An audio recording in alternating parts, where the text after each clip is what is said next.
아모스 7장입니다. 주 여호와께서 내게 보이신 것이 이러하니라. 왕이 풀을 벤 후 풀이 다시 움돋기 시작할 때에 주께서 메뚜기를 지으심에 메뚜기가 땅에 풀을 낳아 먹은지라. 내가 이르되 주 여호와여 청하건대 사하소서. 야곱이 미약하오니 어떻게 서리이까 하매 여호와께서 이에 대하여 뜻을 돌이키셨으므로 이것이 이루어지지 아니하리라 여호와께서 말씀하셨느니라. 주 여호와께서 또 내게 보이신 것이 이러하니라. 주 여호와께서 명령하여 불로 징벌하게 하시니 불이 큰 바다를 삼키고 육지까지 먹으려 하는지라. 이에 내가 이르되 주 여호와여 청하건대 그치소서. 야곱이 미약하오니 어떻게 서리이까 하매 주 여호와께서 이에 대하여 뜻을 돌이켜 주 여호와께서 이르시되 이것도 이루지 아니하리라 하시니라. 또 내게 보이신 것이 이러하니라. 다림줄을 가지고 쌓은 담 곁에 주께서 손에 다림줄을 잡고 서셨더니 여호와께서 내게 이르시되 아모스야 내가 무엇을 보느냐. 내가 대답하되 다림줄이니이다. 주께서 이르시되 내가 다림줄을 내 백성 이스라엘 가운데 두고 다시는 용서하지 아니하리니 이삭의 산당들이 황폐되며 이스라엘의 성소들이 파괴될 것이라. 내가 일어나 칼로 여로보암의 집을 치리라 하시니라.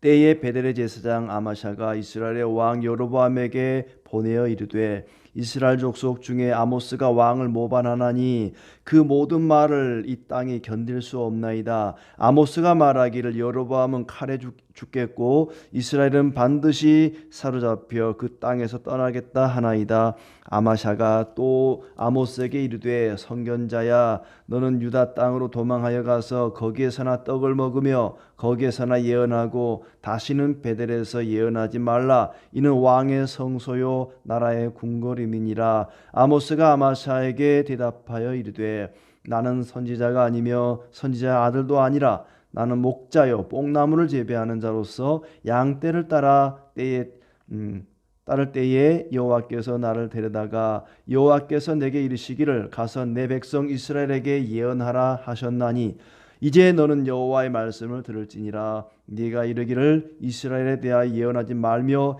이삭의 집을 향하여 경고하지 말라 하므로 여호와께서 이와 같이 말씀하시기를 내 아내는 성읍 가운데서 창녀가 될 것이요 내 자녀들은 칼에 엎드러지며 내 땅은 측량하여 나누어질 것이며 너는 더러운 땅에서 죽을 것이요 이스라엘은 반드시 사로잡혀 그의 땅에서 떠나리라 하셨느니라. 아멘. 오늘도 주님의 은혜 가운데 모두 평안하고 즐겁고 복된 날 되시기를 진심으로 축복합니다. 아모스가 세 가지 환상을 보았다 하는 내용과 또 베델에서 제사장인 아마샤와 논쟁을 벌인 그런 내용이 7장에 나오고 있습니다. 1절부터 3절까지 하나님께서 아모스에게 보여주신 환상, 첫 번째 환상이 나오고 있습니다.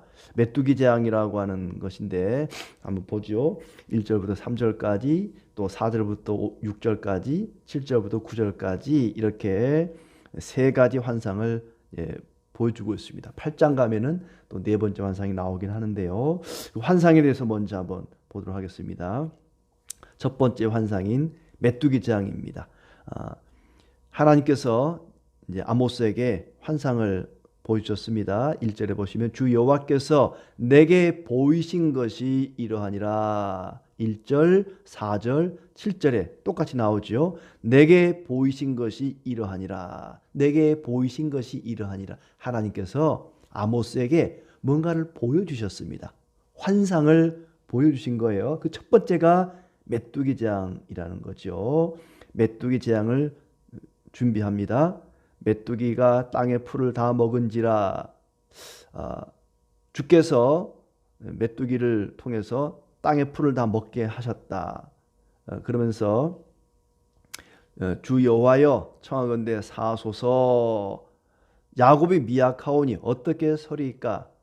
하나님께서 메뚜기를 통해서 이 나라의 모든 곡식들을 다 먹어버리게 하겠다 했더니 아모스가 하나님께 기도합니다. 하나님, 우리 야곱은 우리 나라는 너무 미약합니다. 하나님이 그렇게 벌을 내리시면 우리가 어떻게 서겠습니까? 했더니 여호와께서 뜻을 돌이키셨으므로 이것이 이루어지지 아니하리라 여호와께서 말씀하셨느니라. 하나님이 이스라엘을 심판하겠다, 메뚜기를 보내서 다 먹어치워버리겠다 했더니 아모스가 하나님 우리 너무 미약합니다, 그렇게 하면 큰일 납니다, 중보기도를 하는 거예요. 모세처럼 사무엘처럼 하나님께 중보기도 합니다. 아브라함처럼 하나님 제발 살려주십시오, 메뚜기 재앙 오면 큰일 납니다, 우리가 어떻게 서겠습니까 했더니 하나님께서 뜻을 돌이켜서 그럼 이건 이루어지지 않게 하겠다 말씀하셨어요. 두 번째 재앙을 또 환상으로 보여주십니다. 4절에 불로 징벌할 것을 보여주십니다. 여호와께서 명령하여 불로 징벌하게 하시니 불이 큰 바다를 삼키고 육지까지 먹으려 하는지라. 이에 내가 아모스가 이르되 주 여호와여 청하건대 그치소서, 야곱이 미약하오니 어떻게 서리이까. 하나님 그 불심판 불재앙 그쳐주십시오 기도했더니 이번에도 역시 마찬가지로 주 여호와께서 이에 대하여 뜻을 돌이켜 6절입니다. 주 여호와께서 이르시되 이것도 이루어지지 아니하리라. 불로 재앙 내리려고 하다가 아모스의 기도를 듣고 그것도 역시 그쳤다. 세 번째 환상 나옵니다. 이번에는 소위 다림줄 환상이라고 하는 것인데 이 7절 다림줄을 가지고 쌓은 담 곁에 주께서 손에 다림줄을 잡고 서셨더니 여호와께서 내게 이르시되 아모스야 네가 무엇을 보느냐. 다림줄이니이다. 내가 다림줄을 내 백성 이스라엘 가운데 두고 다시는 용서하지 아니하리니. 다시는 용서하지 않겠다. 이 이스라엘을 치겠다. 다림줄을 잡고 서서 하나님이 이 다림줄로 이스라엘을 재보고 잘못된 것이 있으면 심판하겠다 하는 얘기입니다. 이 다림줄이 뭐냐면 담을 쌓잖아요. 담을 쌓으면 이 담이 반듯하게 제대로 쌓아졌는지 아닌지 재보는 끝에 추가 달린 줄입니다. 줄. 이게 담이나 뭐 벽을 쌓을 때 이게 똑바로 쌓아졌는지 이게 삐뚤삐뚤한지 이걸 잴 수 있는 그런 추가 달린 줄이죠. 이게 다림줄입니다. 이스라엘이 똑바로 살고 있는지, 이스라엘 백성들이 의롭게 살고 있는지, 선하게 살고 있는지 그것을 하나님이 재보고 잘못된 것이 있다면 용서하지 아니하리라.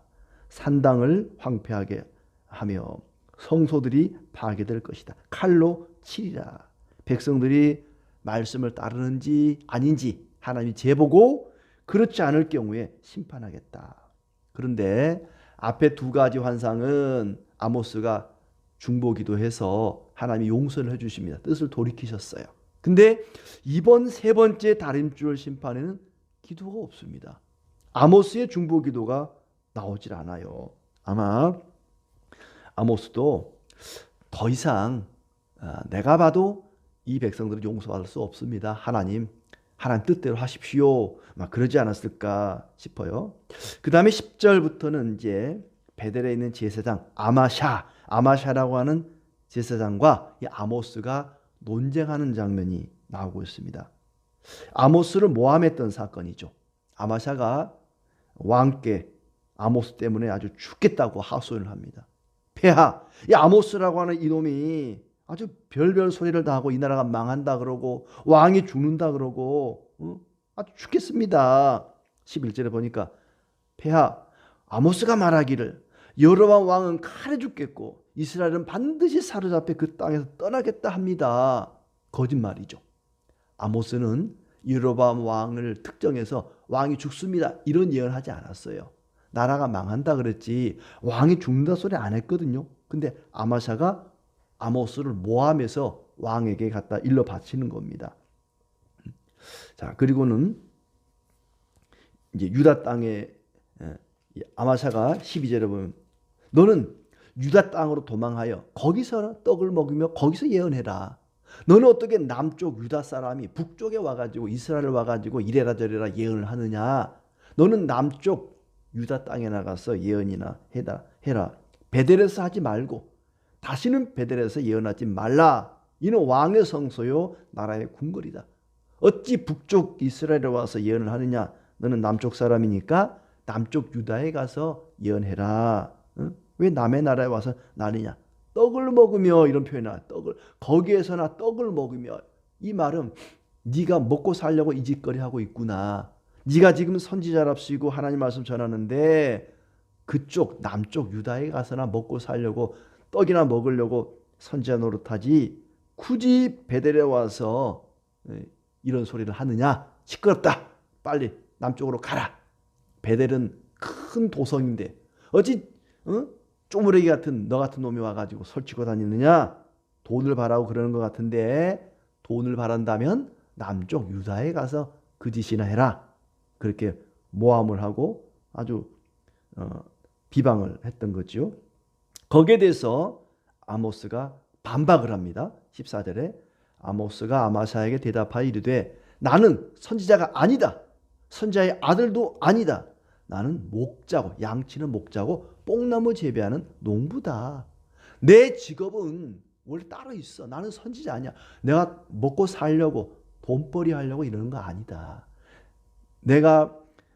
나는 이거 안 해도 선지자 안 해도 얼마든지 뽕나무 재배하고 양 키워서 먹고 살 수 있는 사람이다. 아마 그때는 선지자들이 먹고 살기 위해서 하나님 말씀을 전하는 선지자 노릇을 했던 것 같아요. 나는 절대 그렇지 않다. 내가 선지자 노릇해서 먹고 사는 것이 아니다. 이거 아니어도 충분히 먹고 산다. 하나님이 가라고 해서 지금 여기 와서 이 말을 하고 있는 것이지. 응? 내가 먹고 살려고 했던 거면 벌써 때려치웠다. 나는 선지자가 아니요 목자요 뽕나무를 재배하는 자다. 하나님이 나를 예언하라고 보내셨다. 그러면서 17절에 이스라엘은 반드시 망할 것이다.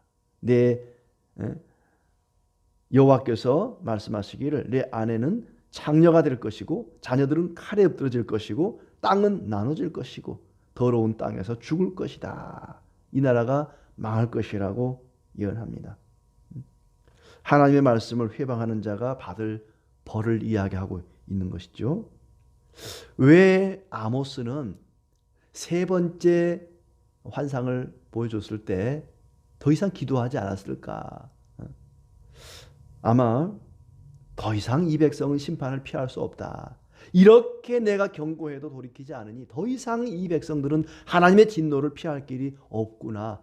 포기하다시피 하나님의 뜻에 동의하는 거라고 보여줍니다. 왜냐하면 그 앞에 6장을 보면은 하나님의 심판이 선언되었을 때 이스라엘 백성들은 우리 힘으로 하나님의 심판을 막을 수 있다. 하나님이 심판할 때 우리는 도망가면 된다. 이런 생각들을 하고 아주 완악하게 하나님의 말씀을 거역했습니다. 우리 힘으로 우리가 구원받으면 된다. 하나님은 필요 없다. 이런 식이었죠.